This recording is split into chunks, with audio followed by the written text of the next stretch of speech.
Greetings again, ladies and gentlemen. It's a pleasure to see you today. My name is Dustin Cormier, and I'm How to Rock Astrology. Today is going to be episode 6 in our series going through the true story of the Nakshatra Gods, a little compendium of Vedic lore written, or at least composed, by Vic Dicara. In our last episode, we talked about Pushya and Brihaspati, and we also talked about more about the story of Indra and how he keeps getting him into trouble. He gets himself into trouble by making enemies with people who he needs to help from later on. Now, in this episode, we are talking about the impartial creator, Chitra and Tvasta, or at least I should say in this chapter, we are talking about Chitra, the Nakshatra, and its deity, Tvasta, the impartial creator. Now, once you have Dadichi's bones, Vishnu had advised, bring them to Vishvakarma. He will know what to do. Vishvakarma is a manifestation of the god named Tvasta, the god of creative intellect, and the power behind all beautiful, amazing, and mesmerizing actions, which is the meaning of Chitra. As Vishvakarma, Tvasta designs and builds the incredibly sophisticated artwork and technology of paradise. Now, this is continuing the story of Indra, who needed to now destroy the reincarnated Vritra, because Indra had lost Brihaspati, and the dragons and asuras once again took over paradise. Now Indra needed to get the bones of Dadichi, the great sage, because they were 1,000,000 times harder than diamond. Not 1,000,000, but much harder than a diamond. So now this is why Indra is getting the bones of Dadichi and taking them to Vishvakarma. Now, when presented with Dadichi's bones, Vishvakarma turned them into a cadre of incredibly powerful weapons.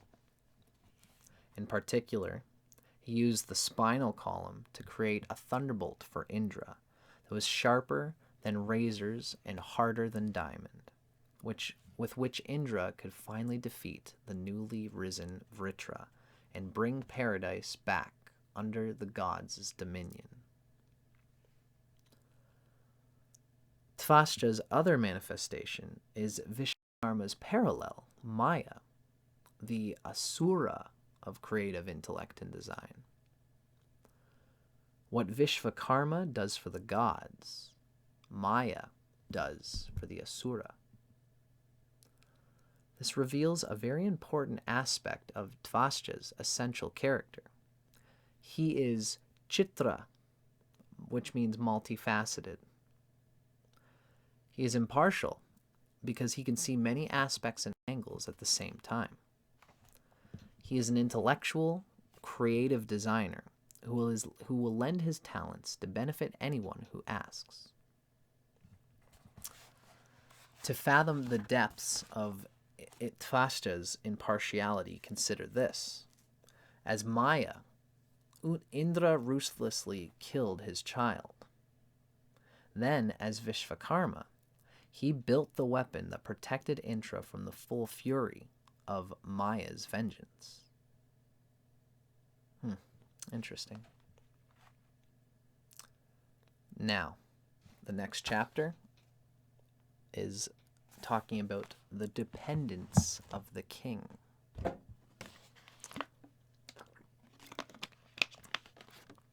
Now, Indra means king, and the god bearing this name represents our sovereignty in our ability to acquire power and defeat opposition.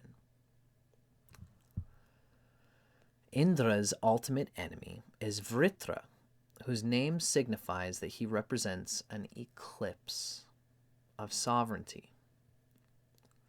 The earlier, more ritualistic portions of the Veda, the Purva Veda, and this includes the Rig Veda, depict Indra as being unable to defeat Vritra without the help of three key figures, Varuna, Agni, and Soma.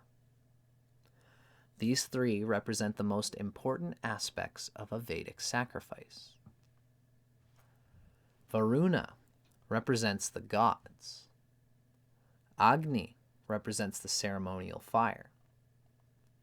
Soma represents the sacred offering. Indra's dependence on Varuna, Agni, and Soma therefore illustrates our own dependence and the dependence of the expression of our will on the blessings obtained by adherence to the ceremonial and sacrificial culture prescribed by the Veda.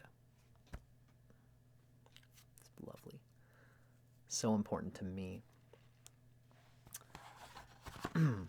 Now, the later, more philosophical portions of the Veda, including the Srimad Bhagavatam Purana, depict Indra as being unable to defeat Vritra without the bones of the sage Dadichi. As an analogy, this illustrates that our prosperity is dependent upon what we can obtain only from the wise, which is wisdom, the bones of a sage. Our next chapter, we're talking about insatiable appetite. The main flaw Indra is plagued with is that he often gets carried away with an inflated sense of his own power and importance.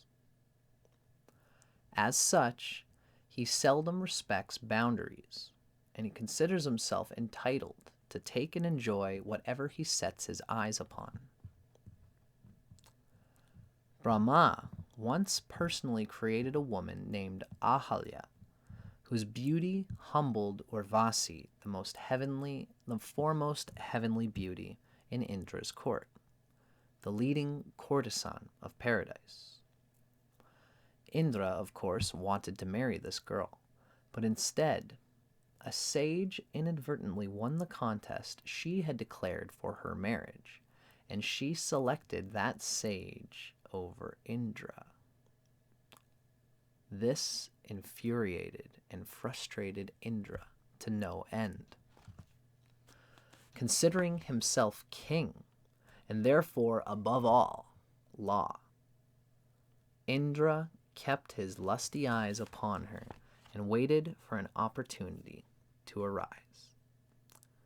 One morning, just after her husband left home to engage in his daily rites and practices at the river, Indra changed his form and entered her home. Oh, this one's a bad one. Ahalya thought her husband was returning home prematurely. "What happened?" she asked. "You just left. Why are you back?"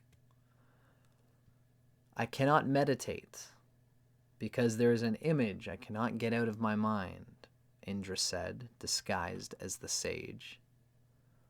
"That is the image of your thin waist balanced between your full breasts and wide hips. I don't know why I have shown you so little affection, so little physical affection until now. I want to rectify that and make love to you immediately." Confused by the sudden change in her husband's character, Ahalya protested. "I am engaged in my morning spiritual practices right now," she said. "It would be inauspicious to interrupt them, so please just wait a little bit longer." Indra, however, was not the least bit willing to wait, especially since Ahalya's real husband might return home soon. "My dear wife," he said, "there's no flaw in interrupting your practices to serve the needs of your husband."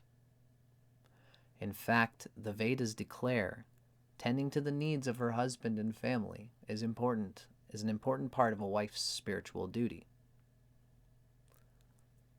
Ahalya resisted. Indra persisted.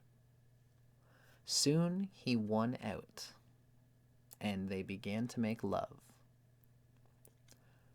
Meanwhile, the sage's sensitive yogic mind perceived a change in his wife's emotional state.